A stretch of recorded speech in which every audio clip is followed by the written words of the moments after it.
Halo, selamat malam. Sebelumnya kita mohon maaf banget karena ada keterlambatan jam tayang ya, karena ada sedikit gangguan teknis, jadi kita baru bisa live sekarang.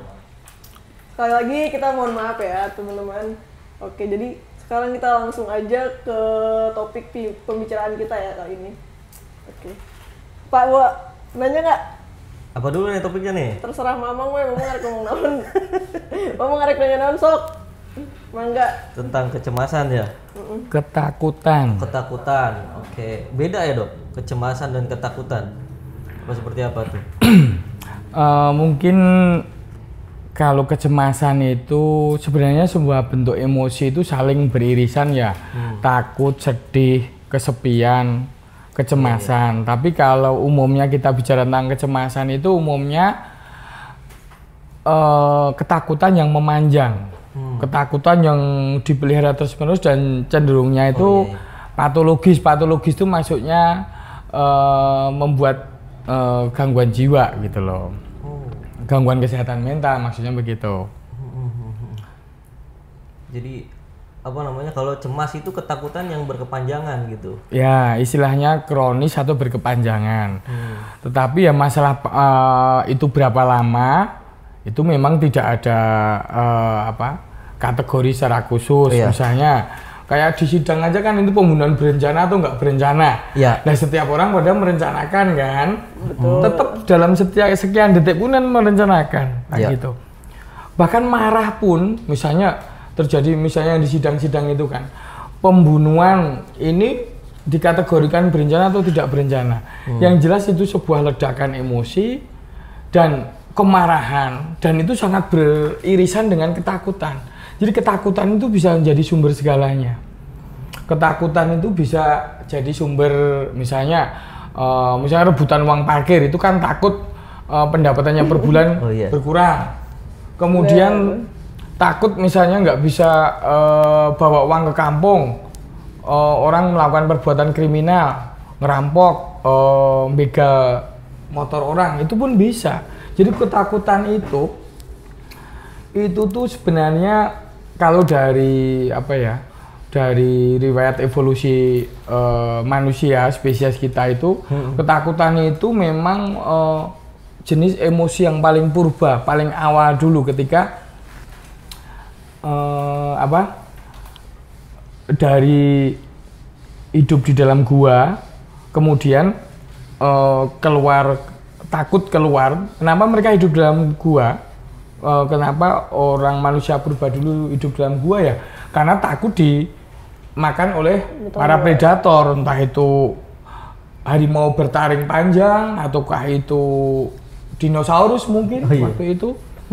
Jadi makanya mereka tinggal di dalam gua. Jadi ketakutan itu udah ada dari sejak sejarah zaman purba manusia gitu. Ada seorang yang binaragawan, kamu lihat yang badannya gede banget itu. Ternyata dia takut kecoa.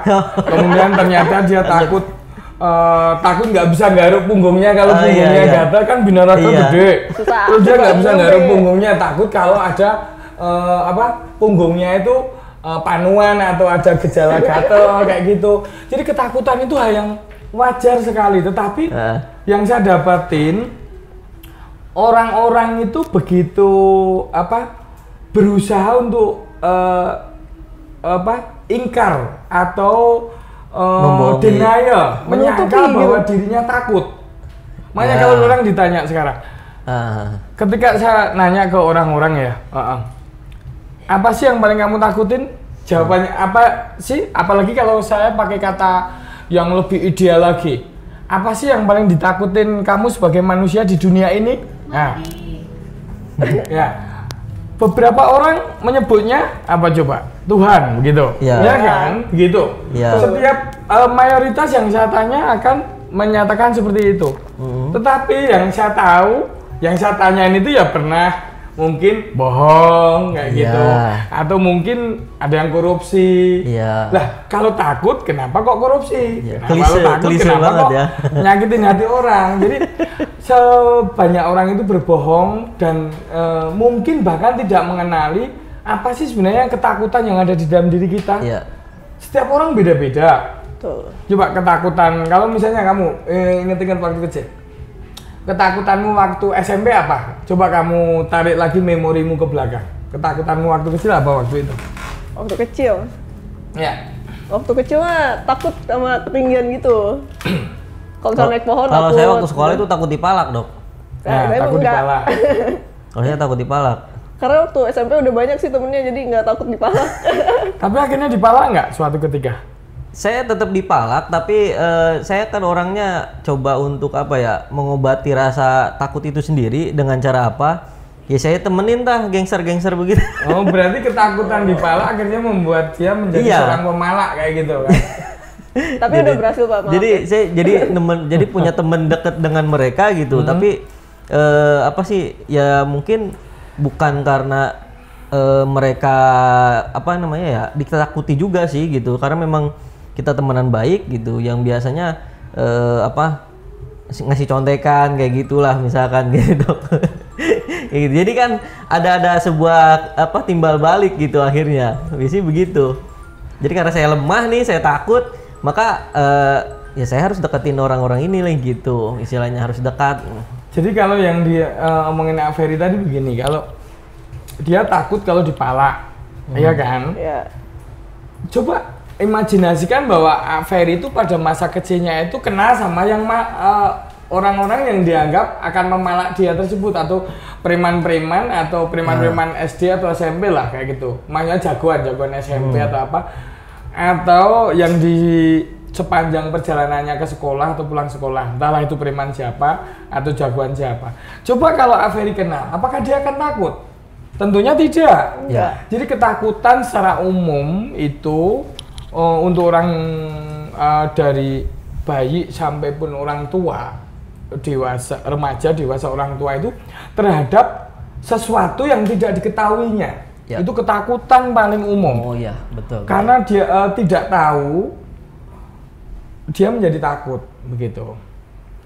Bahkan semacam kebencian pun, kalau misalnya kita benci pada begini, benci pada begini, pada orang asing, misalnya benci pada misalnya suku tertentu, itu karena kita tidak mengenal dekat mereka. Makanya saya bilang semua emosi itu seperti seperti sebuah kumpulan rasa. Memang ada pengkategorian masing-masing, tapi semuanya saling beririsan kayak gitu. Antara takut, benci, marah, kesepian, itu semua bentuk macam emosi negatif gitu loh. Tapi ketakutan paling mendasar itu sebenarnya paling awal terjadi itu pada manusia itu semenjak bayi di dalam kandungan sebenarnya. Saya pernah baca beberapa jurnal ya, jadi ketika ibunya depresi, ketika ibunya sedang menggumpal emosi negatif di dalam perasaannya, entah itu perasaan disingkirkan, kesepian, kemarahan, itu kan ada peningkatan hormon. Hormon pada saat ketakutan itu sebenarnya yang dominan hormon epinefrin sama kortisol ya.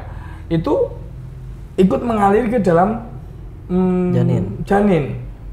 Jadi janin pun juga merasakan ketakutan. Di dalam kandungan, apalagi janin itu di dalam kandungan itu dia berayun-ayun dalam ketuban yang begitu tenangnya, kayak di ayun-ayun begitu. Dan ketika air ketubannya, apalagi menjelang lahiran, air ketuban mulai berkurang, kemudian mulai ada tekanan ketika badan bayi tersebut melewati jalan lahir akan merasakan tekanan, himpitan. Itu udah ketakutan awal ketika lahir di dunia ini. Jadi ada semacam dua kutub ya, takut akan hidup dan takut akan mati begitu. Ketika melewati jalan lahir itu begitu kesakitan, makanya bayi lahir di dunia itu ya memang menangis karena melewati rasa nyeri. Jadi bukan si ibu aja yang merasa nyeri, tetapi si bayi pun mengalami nyeri, dan kemudian di dalam ketenangan rahim yang begitu tenangnya di ayun-ayun dalam air ketuban tersebut, tiba-tiba si bayi tersebut mendengar suara-suara keras di luar. Makanya ketakutan paling utama pada neonatus atau bayi itu pada suara keras. Makanya kalau orang itu paling kaget kalau ditepuk dari belakang, misalnya kamu ada di sana kan, ya. Nah kayak gitu, atau hei kayak gitu, dia kan takut langsung kaget. Itu ketakutan paling mendasar itu terhadap suara keras. Kemudian benda-benda yang menjulang tinggi, benda-benda yang menjulang tinggi itu misalnya orang yang tinggi, makanya bayi itu cenderung takut sama orang asing karena orang asing itu badannya tinggi-tinggi besar ya. Oh benar-benar. Ya kalau saya meriksa pasien, makanya saya selalu di lantai si bayi saya minta dipangku sama mamanya, terus kemudian saya letakkan kepala saya itu lebih rendah dari pandangan mata bayi tersebut. Iya, iya. Kemudian saya berusaha menghindarkan pandangan mata saya ke bayi tersebut, ke anak tersebut. Dan umumnya anak nggak ketakutan kayak gitu. Jadi ada ketakutan akan benda-benda atau orang yang tinggi, besar, menjulang tinggi. Itu pada bayi. Kemudian ketika bayi udah mulai usia mulai merangkak jalan, dia udah tahu apa ya namanya temporospasial antara waktu, ruangan. Waktu itu kan malam hari gelap, lampu mati. Yeah. Kemudian bahwa kalau kebentur itu jatuh. Kemudian mulai takut ketinggian. Jadi anak-anak 2 sampai 4 tahun itu mulai takut ketinggian. Itu ketakutan mendasar pada saat tumbuh kembang bayi anak kayak gitu. Tapi sampai sekarang saya masih takut Dok kalau sama ketinggian. Masih takut sama ketinggian gitu kalau saya lagi di kampus gitu, lagi di lantai 4 atau 2 tapi itu kalau gitu. naik gunung kumaha? Ya itu, tapi kalau sudah naik gunung kenapa nggak takut ya? Nah, ini kan. Jadi ini kita udah masuk ke itu.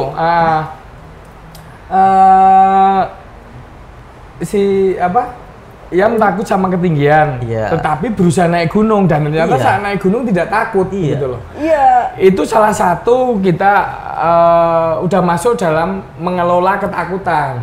Jadi itu namanya desensitisasi atau menghadapi ketakutan dengan menghadapinya perlahan-lahan. Jadi ketika kamu takut ketinggian, kamu naik perlahan-lahan. Kamu mulai mengurangi rasa takutmu. Bahkan sampai di puncak setelah itu kamu melihat keindahan alam. Lupa. Tetapi pada titik tertentu, ketika kamu nggak naik gunung, kamu tetap takut ketinggian. Betul. Jadi ketakutan itu udah diwariskan di dalam diri kita. Karena itu takut itu sebenarnya refleks atau insting atau apa ya? Kalau nggak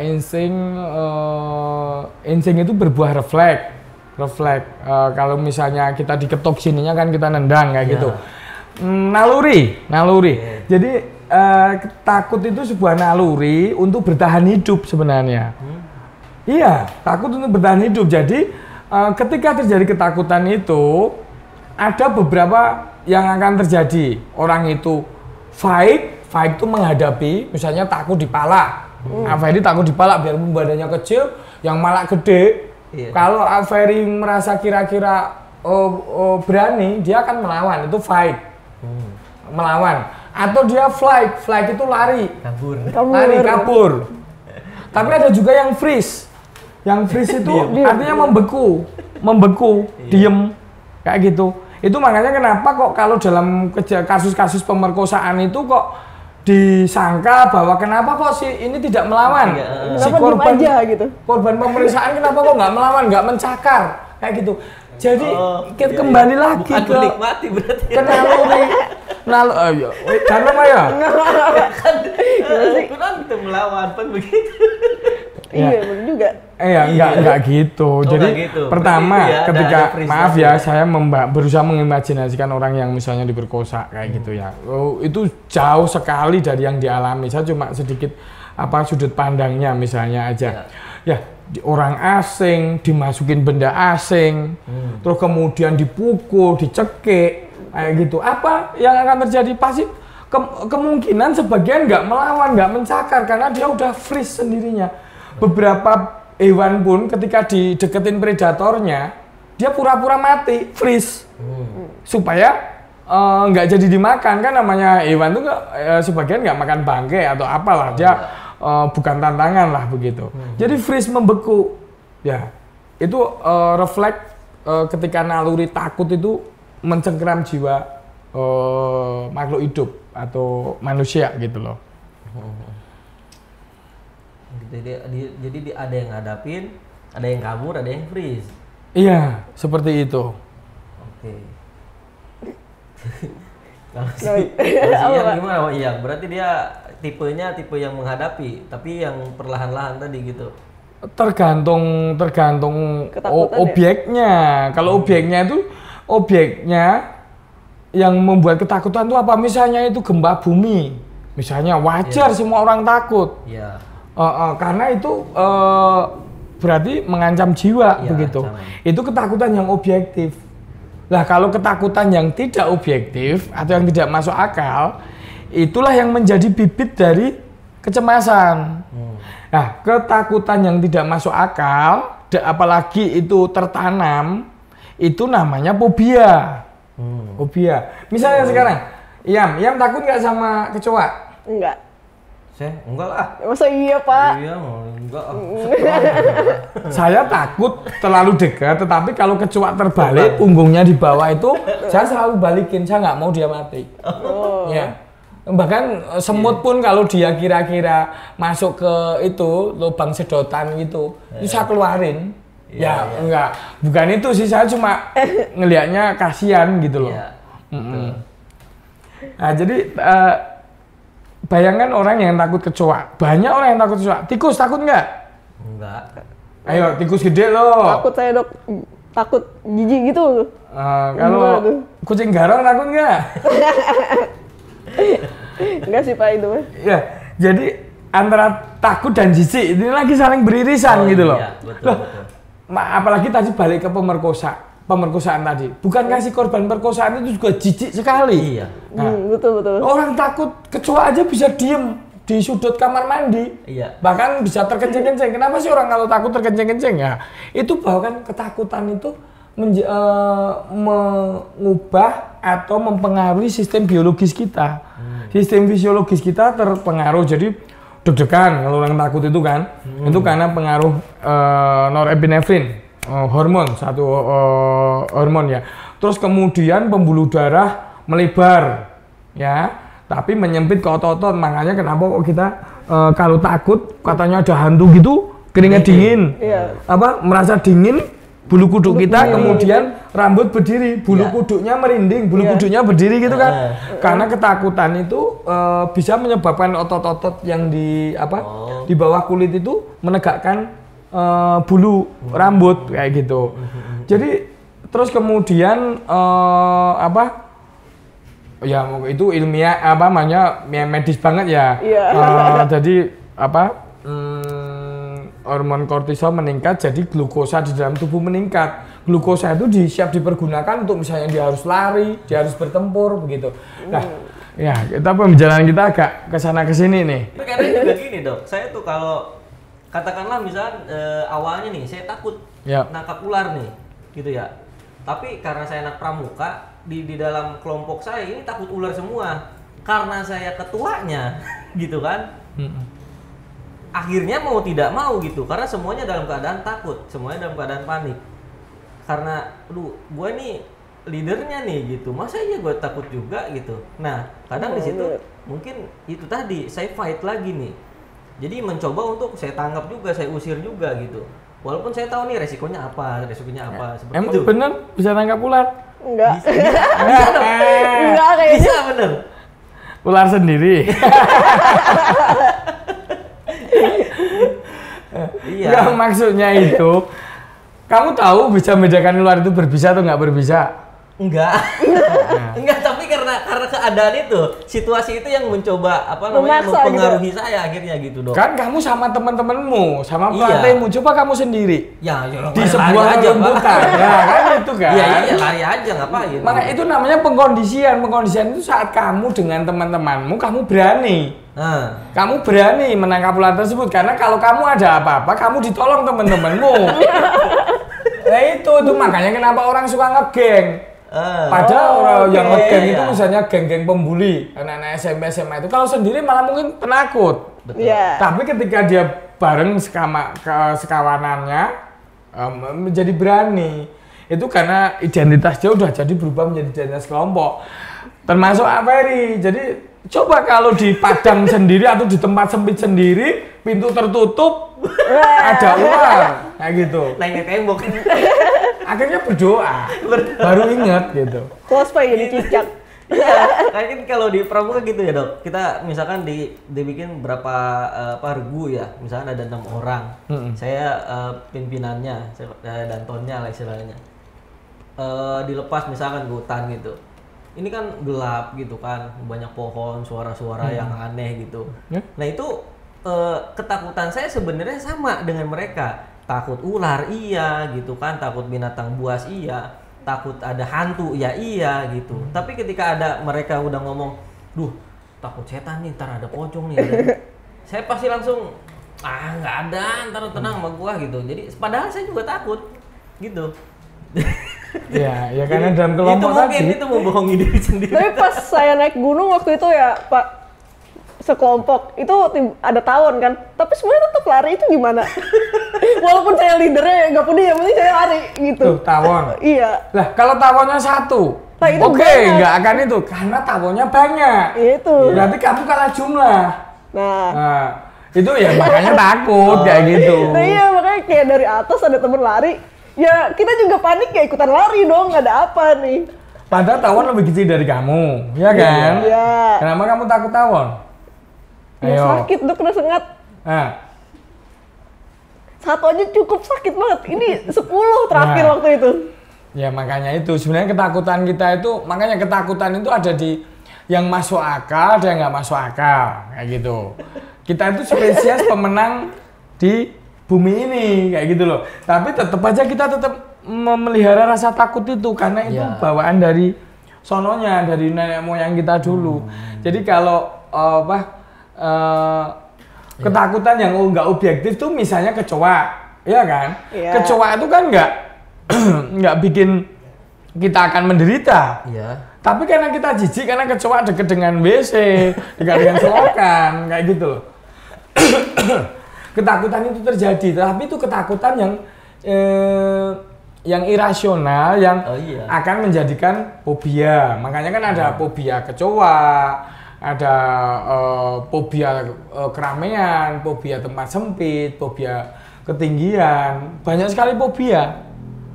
Bahkan sekian banyak fobia, mungkin ada kamusnya sendiri. Iya. Bahkan ada fobia terhadap Natal, fobia terhadap Santa Claus.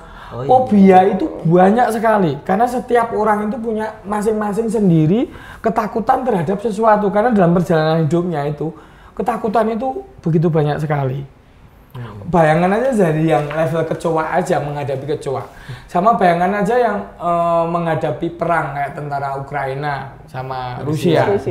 Atau mungkin perang di Timur Tengah yang hampir jarang berakhir itu. Bayangan aja bayi, anak-anak, dewasa, orang tua, dan tentara.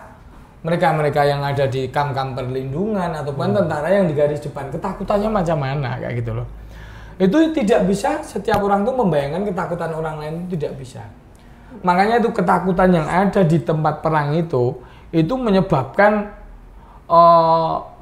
gangguan kejiwaan berkepanjangan. Depresi, post traumatic stress disorder kayak gitu. Jadi ketika orang habis perang di Vietnam, perang di Timur Tengah, terus setelah dia selesai perang, walaupun dia tinggal di negara yang damai, dia masih akan mudah stres, takut sekali mendengar ledakan. Bahkan waktu dulu tahun 2004 ya kalau nggak salah, atau 2006 ya, waktu Jogja gempa itu kan yang meninggal sampai 10 ribuan orang. Desa saya itu yang meninggal 14 orang, hampir semua rumah rata, tinggal rumah saya sama rumah Pak Lurah yang berdiri. Itu pun rumah saya kalau nggak, kebetulan habis dibangun tambahan bangunan baru jadi keikat gitu.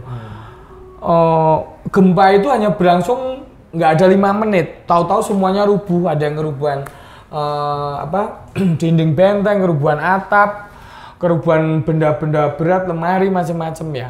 Ada bayi yang selamat di bawah lemari, macam-macam itu. Jadi ketika saya datang ke sana itu, dalam 2 hari pertama itu setiap dengar suara kerosak aja, semua orang pada ketakutan. Semua orang pada udah siap berlari itu. bahkan yang beberapa orang teriak-teriak. Ya itu tadi ketakutan ketakutan setelah terjadi traumatik itu sifatnya bahkan bisa memanjang. Sifatnya bisa memanjang dan itu makanya perlu konsultasi ke ahli atau perlu perlu menghadapinya pelan-pelan begitu. Karena ketakutan itu ketakutan yang ekstrim ya yang saya sebutkan tadi. Ketakutan kecil aja deh. Coba sebutkan apa ketakutanmu? Ya kalau aku sih takut tikus ya, geli, jijik gitu. Lu takut sekarang di medsos aja deh. Apa? Takut dianggap nggak atau di tetangga-tetangga takut dianggap nggak sukses, takut dianggap nggak beriman, takut dianggap nggak ganteng, takut dianggap nggak cantik. Itu ketakutan tuh ada terus setiap hari di dalam kepala kita kayak gitu loh. Betul. Takut nggak bisa membahagiain istri, takut nggak bisa pulang tepat waktu. Takut itu dari pagi sampai malam itu kita selalu ada ketakutan kayak gitu loh. Nah, tapi ketakutan yang objektif sama subjektif itu yang harus dibedakan. Ketakutan yang masuk akal, rasional maupun yang irasional. Lah yang udah irasional tidak masuk akal tapi masih dipelihara lama itu berbuah gangguan kecemasan gitu loh. Terus buat ngatasin itu ya gimana, Dok? Saya bilang di sini aja datang ke sini aja takut kalau saya dianggap nggak bisa ngisi acara dengan baik atau nggak bisa ngomong menjelaskan dengan baik atau terlalu banyak kata itu ada kayak gitu. Saya pun di sini juga dengan ketakutan, tapi ketakutan yang udah dikondisioning itu yang membuat kita bisa lebih maju. Bahkan misalnya saya takut misalnya takut hidup masa depan buruk, masa depan suram. Ya saya kuliah, kemudian saya bekerja tiap hari, kemudian saya berusaha melakukan pekerjaan dengan baik. Itu kan ketakutan, itu bisa membuat kita lebih antisipatif memang, membuat kita bisa merencanakan sesuatu. Nah itu disebutlah mengelola ketakutan dalam bentuk conditioning yang positif. Yang positif ya dengan takut masa depan suram ya dengan bekerja, menabung, macam-macam gitulah. Gitu loh. Itu salah satu giat mengelola gitu. Kalau dokter sendiri tadi ngomong nih kalau ke kita flashback ke belakang. Nah, buat dokter nih sebelum sekarang ketakutan terbesar dokter itu apa dulu? Banyak sekali yang bisa saya ingat.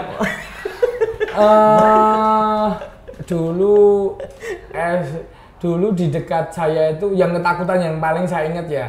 Di dekat tempat saya itu ada pemandian. Di situ ada kura-kura besar namanya bulus. Namanya tempat pemandian Jimbung itu katanya keramat, ada pohon gede. Bulusnya atau kura-kuranya itu sembunyinya di bawah akar-akar pohon besar tersebut. Anak-anak biasa berenang. Lah saya nggak bisa berenang, tapi saya kok tertarik untuk naikin bulus tersebut karena punggungnya lebar banget. Lah waktu saya naikin, saya kan turun sedikit-sedikit ke bebatuan, saya naikin lah bulusnya lewat. Lah saya jatuh. Terus saya itu lebih tinggi dari saya. Jadi di bawah itu saya udah ketakutan sama sekali bahwa saya akan meninggal, mati kayak gitu. Ya yang saya ingat waktu itu berdoa kayak gitu. Tahu-tahu ada tetangga saya, sepermainan saya itu nendang kepala saya tanpa sengaja lah. Akhirnya saya dinaikin ke atas, saya dipompa perut saya. Saya masih ingat namanya Mas Mujiono, kemarin habis ketemu dia menyelamatkan hidup saya. Tapi sampai saat ini saya takut, hampir nggak bisa dikatakan berenang lah. Saya berusaha mencoba mendekatkan diri dengan paparan yang menyebabkan saya takut. Apa itu? Kolam renang. Ya kan? Sama, Dok. Saya berusaha untuk berenang, tapi saya nggak akan berani yang di atas ketinggian hidung yang di atas hidung saya. Nggak berani saya. Jadi kalau yang di sini saya berani di bawah hidung saya. Dan itu pun saya berenang paling jauh 8 meter. Habis itu saya udah ngos-ngosan karena di dalam air sendiri udah membuat saya tuh takut. Paling satu bisa berenang kayak nekat kayak gitu karena mungkin ada kepanikan dalam diri saya. Paling 8 meter, 10 meter. Paling jauh saya bisa renang. Itu ketakutan saya. yang saya rasakan waktu itu. Takut ditolak cewek ya sering, dan ternyata ya ketakutan itu terbukti. Kalau saya mah anti loh itu. Dulu waktu Belagui. Iya tuh, pantangan itu mah tuh. Tapi pernah ditolak nggak, Pak? Oh, belum lah. Dari sekian banyaknya. Wah, anti itu anti. Pantangan. Tapi saya juga sama dok, takut itu kalau apa berenang karena emang nggak bisa berenang sih, gitu. Kalau ketakutan itu menjadi berlebihan, memegang air pun itu ketakutan. Di keran pun ketakutan. Itu namanya hidrofobia. Ya, ada orang yang ada walaupun saya belum pernah nemuin ya, tapi ada dalam pernah saya baca itu orang yang takut air jadi dia nggak pernah mandi, yang ngirit sabun. Ya, berarti Bima bisa dikategorikan itu dok? Oh Bima ya. Jadi ketakutan itu kadang-kadang udah tertanam di dalam otak kita. Jadi pusat ketakutan itu, ini teoritis ya, itu ada di amigdala. Amigdala itu satu area di otak yang semua emosi itu dari situ ya. Nah, terus kemudian ketika mengalami perasaan takut tadi ada tempat penyimpanannya sendiri kayak gitu. Namanya hipokampus kayak gitu, tempat penyimpanan disebut memori akan ketakutan. Nah, makanya itu tidak mudah orang mengenyahkan ketakutan itu tidak mungkin. Makanya jadi nggak ada namanya si pemberani berani mati. Ya ada pada titik tertentu. Titik tertentu ada orang berani itu namanya naluri untuk mati itu ada. Ada naluri untuk hidup, ada naluri untuk mati. Tapi nggak ada yang sungguhnya pada kondisi normal, kondisi pikiran normal kok terus berani orang tanpa rasa takut kayak gitu. Setiap orang punya kepengecutan dalam diri masing-masing itu selalu ada. Ya. Berbohong aja, berbohong itu kan takut ngomong sebenarnya. Iya. Kamu berbohong ke nyonya berapa kali? Ayo, seminggu aja deh. Seminggu aja. Nggak apa-apa nih nonton kok nyonya. Nggak apa-apa, nanti paling di list. Minggu ini enggak. Sedikit 1-2 kali. Apa ya? Enggak apa belum, Pak. Sekarang normal dong. Kamu bohong sama orang tamu berapa kali? Seminggu ini? Kayaknya belum deh, soalnya si Mama lagi pergi soalnya nggak ada di rumah. Sama kakakmu? Nggak ada kan? Sama anak-anak di sini? Kayak di sini nih ada nih. Nah, kenapa sih orang berbohong? Ya karena takut mengungkapkan kejujuran. Jadi ketakutan itu inherent dalam diri kita gitu loh. Ya, yang jadi masalah itu jangan sampai ketakutan itu membuahkan kita kok menjadi stres, depresi, cemas. Yang penting tuh itu. Jadi ketakutan itu kalau dalam pikiran saya ya analoginya seperti mobil matic lah. Mobil matic itu kan ada 2 gas, 2 pedal tuh.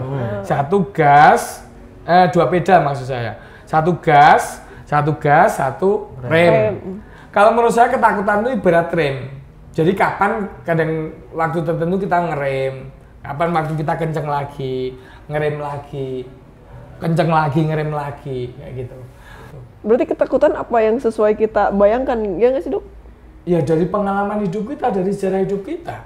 Apa yang pernah kita dengar, apa yang pernah kita baca, apa yang pernah kita imajinasikan. Kita nggak pernah mimpi kuntilanak. Ya, misalnya ada seseorang mimpi kuntilanak, itu bukan karena dia pernah melihat kuntilanak, tetapi karena dia melihat bentuk serupa kuntilanak yang di TV, di gambar-gambar koran. Oh, kuntilanak itu kayak gitu. Jadi akhirnya dalam mimpinya dia ngimpi ketemu kuntilanak. Jadi apa yang dipersepsikan oleh indera kita, itulah yang ada di dalam memori otak kita. Itu yang membuat kita takut pada banyak hal. Takut masa depan, takut apapun.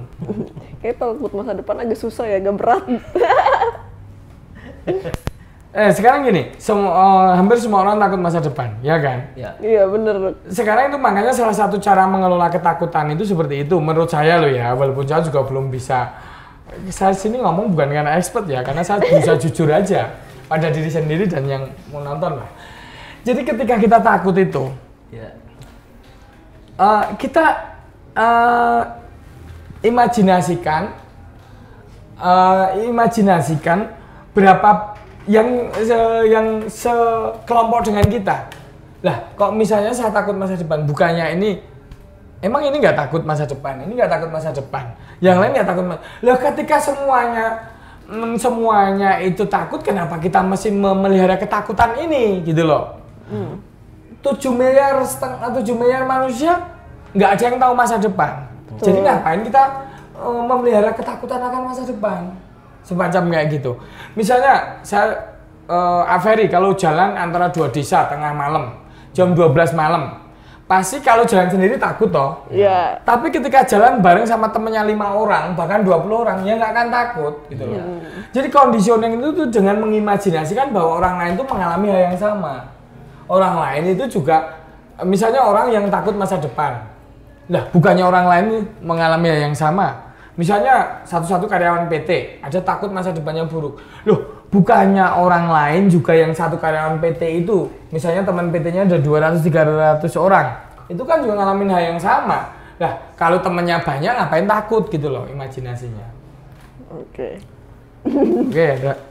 Gimana, Ya, Pak? mungkin dari penonton yang live Ada yang mau ditanyain? ditanyakan enggak? Oke. Mungkin nggak ada yang mau ditanyain lagi. Mungkin Bapak mau nanya lagi nggak? Ada yang nanya, Apa Cina? salpok sama mejanya bagus. Oh, meja. Oh, meja. Meja. Gimana ya jawabnya? Hah? Katanya mejanya bagus nih, Dok. Nggak apa-apa, karena semua berarti kan takut mejanya nggak bagus kan. Berarti suatu saat pengen mejanya yang itu lebih bagus gitu. Dok, saya mau nanya dok. Yuk. Jadi sebenarnya ada kasus di mana kayak misalkan nenek saya nih trauma gara-gara cucunya meninggal di pantai. Jadi karena rasa takut itu dia melarang semua keluarganya dia dari pantai. Itu gimana? Ya kalau itu wajar sekali, masuk akal begitu. Takut akan kehilangan. Bahkan itu perasaan itu ada di bayi. Bayi itu takut akan berpisah.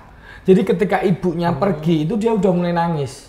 Atau pengasuhnya misalnya diasuh oleh asisten rumah tangga ya. Ketika asisten rumah tangganya pergi, keluar dari pintu pun dia udah mulai nangis. Ketakutan akan keberpisahan, ketakutan akan berpisah itu udah sejak kita dari bayi.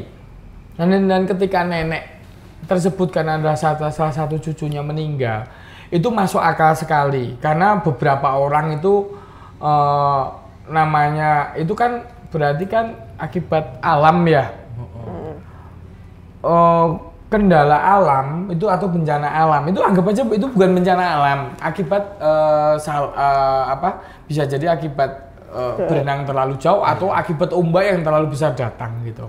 Itu wajar sekali dan nggak apa-apa. Tetapi begini, ketika pada suatu ketika nenek kan udah tua, ya kan, giginya tinggal 2. Ya jadi kalaupun memang nenek tersebut itu ya toh nggak apa-apa. Jadi orang tuh selama paparan ketakutan, objek ketakutan itu tidak jauh dan bisa dihindari, nggak apa-apa. Toh tidak berakibat buruk kayak gitu.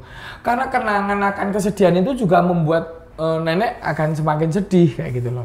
Tapi bagi anak-anaknya yang masih harus menjalani hidup ke masa depan, maksudnya kan sisa hidupnya lebih panjang lah, asumsinya seperti itu, si cucu, si anak tersebut.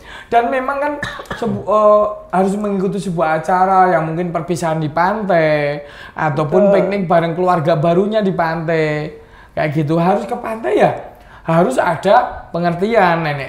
Nenek nggak usah diajak, tetapi kita perlu berpikir bahwa pesan nenek itu karena rasa sayangnya pada anak-anaknya, anak-anak cucunya.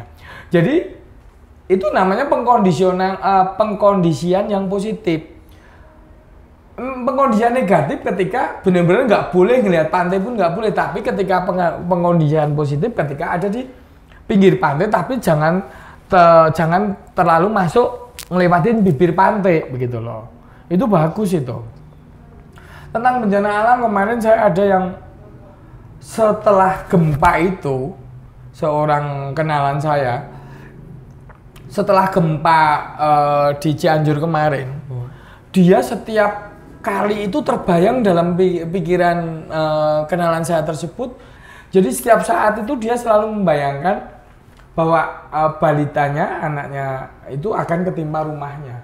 Jadi saya sarankan kepada beliau untuk aktif berkegiatan lagi, jangan banyak melamun gitu loh. Karena dengan banyak melamun tuh pikiran tuh nggak terkontrol gitu.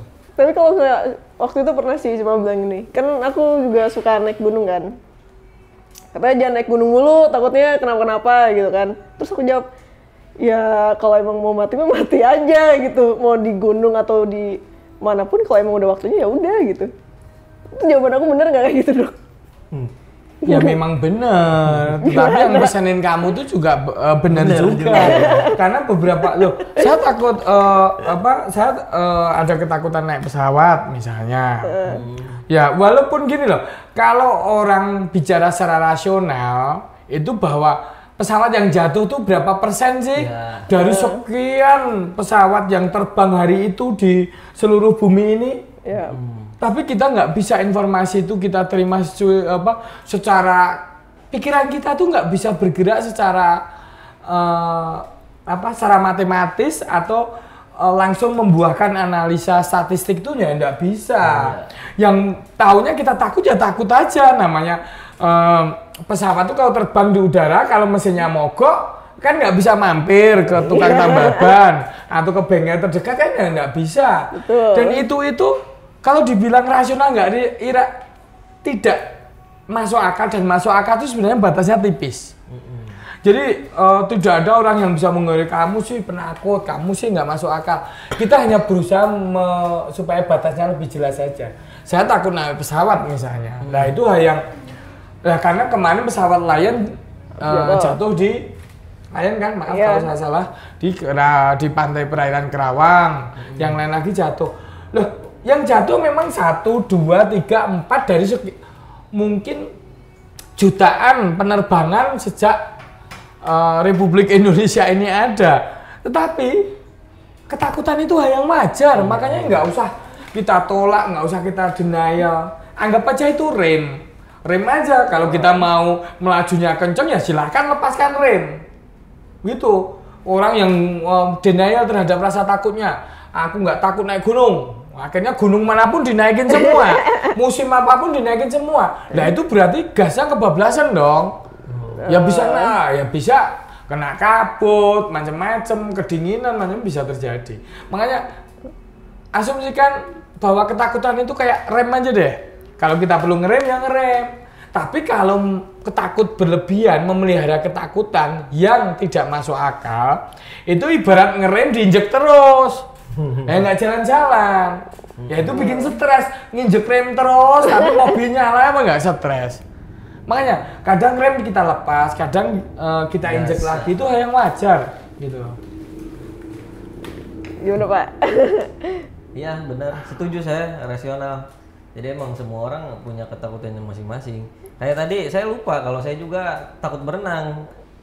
Dokter nanya, saya nggak tahu tuh tadi, atau lupalah dari memori saya pas dokter bilang takut renang. Saya juga sebenarnya takut dok sama berenang gitu. Sama. Bener-bener. Ini bilang pantai, saya juga takut dok. Kalau ke pantai itu saya nggak pernah mau ke agak-agak ke tengah, itu nggak mau saya. Bener juga takut sih. Juga. Saya juga punya ketinggian itu. juga sama ya, saya juga takut ketinggian. Takut kalau semua. di atas gedung, tapi kalau pinggir-pinggir jurang tuh baru saya takut tuh. Kayak gitu. Berarti banyak takutnya Pak? Banyak sebenarnya mah, cuma tadi fight terus gitu. Jadi kadang-kadang kalau misalnya naik motor juga ya dok, kan sekarang banyak nih begal-begal gitu kan. Nah dalam otak saya tuh selalu saya mau kondisikan tadi, conditioning yang tadi. Kalau pas ada begal, saya harus bagaimana gitu. Kalau misalkan kan ada pikiran bahwa nanti harus gua lawan nih. Tapi kalau dia bawa senjata tajam gimana nih? Kayak gitu. Kalau saya tetap ada pikiran untuk selalu melawan gitu. Jadi ada tindakan-tindakan yang kayak preventifnya lah gitu sebelum terjadi gitu. Kayak gitu. Selalu ada plan A, plan B kayak gitu. untuk menghadapi yang sebenarnya kadang-kadang kan kayak ketakutan saya pernah dialami sama dokter juga gitu. Nah, bagaimana nanti dokter memberikan pengalamannya untuk menghadapi ketakutan tersebut, biasanya gitu dengan cara sharing biasanya. Betul. Kayak gitu. Ya. Oke. Jadi kalau ketakutan itu kan memang udah ada sejak sejak kita lahir di dunia ini ya. Dan ketakutan itu bisa rasional, irasional, bisa tergantung kultur setempat, macam-macam.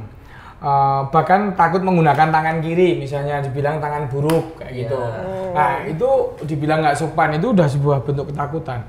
Bahkan ketakutan itu terkondisi, misalnya bayi melihat anjing menggeram warnanya putih. Ketika di hari-hari berikutnya dia ketemu kapas putih aja dia bisa takut gitu loh. Jadi jangan membiasakan menanamkan ketakutan berlebihan pada anak kayak gitu loh. Itu yang pertama. Kalau anak terlalu ditakut-takutin itu nanti akan tumbuh menjadi orang yang penakut dan tidak percaya diri gitu. Iya, betul. Jadi jangan terlalu banyak memberi ketakutan pada anak. Itu yang penting ya. Terus kemudian gini, kalau Ferry koleksi dulu ketakutan, tulis ulang. Coba buat yang mirsa juga ya. Tulis ulang di kertas ketakutan sedari kecil itu apa saja. Misalnya dari SD takut dilempar penghapus sama gurunya, takut telat sekolah, SMP takut mainnya ngeplek di rok, ya kan? Kamu SMA takut dijamah cowok, takut dicegat cowok, misalnya kan begitu, atau takut cinta bertepuk sebelah tangan. Kemudian waktu nyonya hamil takut hamilnya gimana-mana. Kemudian takut lahirnya nanti dedek bayi gimana. Takut cacat macam-macam lah. Itu bisa terjadi, peluang itu selalu ada terjadi. Betul. Tapi coba akumulasi semua ketakutan tersebut terus centang. Yang jadi kenyataan berapa persen?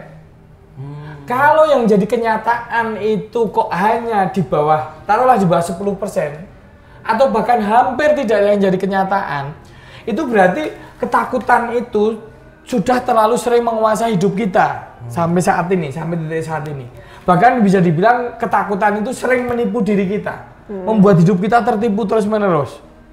Tapi ada juga yang terjadi kenyataan, tetapi itu tinggal persepsi bagaimana menerima kenyataan. Jadi menerima kenyataan bahwa kita takut itu langkah terbaik dulu. Terima kenyataan bahwa kita tuh takut, kita punya jiwa yang takut. Tapi takut itu bisa membuat kita lebih berpikir antisipatif ke depan untuk apa yang menjadi lebih baik. Jadi kita sebaiknya kalaupun kita udah mengidentifikasi ketakutan kita itu apa, kemudian berusaha mengelolanya, bahwa ketakutan ini masuk akal dan nggak masuk akal. Ketika ketakutan ini masuk akal lah, kita baru conditioning yang positif. Apa yang kita bisa lakukan supaya ketakutan itu tidak mengganggu kita, gitu loh.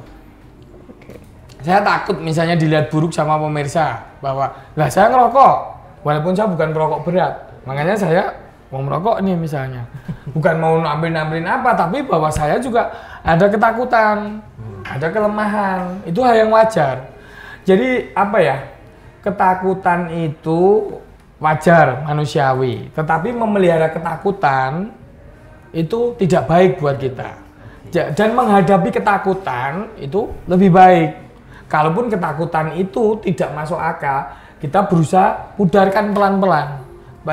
Itu namanya secara kognitif, secara kesadaran bahwa ketakutan ini nggak masuk akal. Ketakutan akan penyakit, ketakutan ada penyakit di dalam tubuhnya, itu berbuah gangguan mental. Ada namanya hipokondria, ada namanya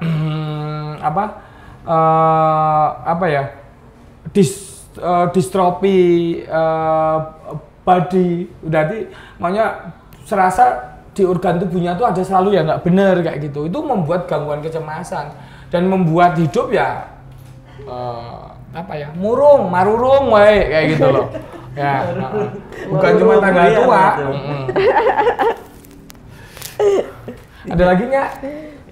Udah cukup. Berarti sesi kali ini udah cukup jelas mungkin ya. Mungkin kalau ada yang belum jelas bisa ditanyakan di kolom komentar. Nanti akan kita jawab oleh admin. Oke. Atau kalau mau ada yang kasih saran. Oh iya. Dan buat para pemirsa, kalau mau ada yang ngasih saran boleh banget di kolom komentar. Nanti kita akan membacanya dan mungkin akan menerapkannya. Oke. Jadi sesi kali ini udah cukup dulu kali ya Pak. Udah hampir 1 jam lebih nih kita ngebahas rasa ketakutan ini. Kita minggu depan akan ngebahas banyak hal lagi yang pastinya berkaitan dengan mental. Oh habis, oke. Oke, terima kasih buat semuanya dan tadi mohon maaf ada keterlambatan streaming. Jangan lupa like, comment, and subscribe. Hati-hati kena mental.